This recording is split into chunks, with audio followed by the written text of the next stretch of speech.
வரக்கூடிய 2026 எலெக்ஷன்ல நீங்க யாருக்கு வாக்கு செலுத்த போறீங்க?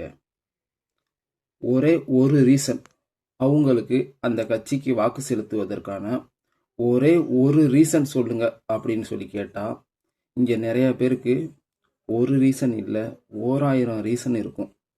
எதுக்காக வாக்கு செலுத்தணும் அப்படிங்கிறதுக்காக. அது எல்லாமே அவங்களுடைய தனிப்பட்ட விருப்பமா அப்படின்னு கேட்டா கிடையாது. சோசியல் மீடியாவில் இன்ஃப்ளூயன்சர், அதாவது சோசியல் மீடியா அவங்க தலையில புகுத்தின கருத்துக்களாக இருக்கும். அந்த 1000 கருத்துக்களும் அவங்களுடைய சொந்த கருத்துக்களாக இருக்காது. சோசியல் மீடியா அவங்க தலையில திணிச்ச கருத்துக்களாக தான் இருக்கும். அதை தாண்டி ஒரு சில பேருக்கு பர்டிகுலராக ஒரு ரீசன் இருக்கலாம். நீங்க யோசிச்சு பாருங்க, இதை திங்க் பண்ணி பாருங்க.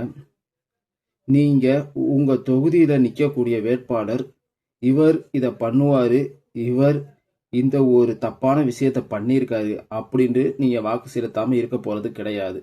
நீங்க வாக்கு செலுத்துவதற்கான காரணம் மேலிடம், அதாவது டிஎம்கேனா ஸ்டாலின், ஏடிஎம்கேனா எடப்பாடி, அண்டு கட்சி டிஎம்கே, ஏடிஎம்கே, என்டிகே, ஏதோ ஒரு கட்சி இல்லை அந்த கட்சியினுடைய தலைவர்கள்.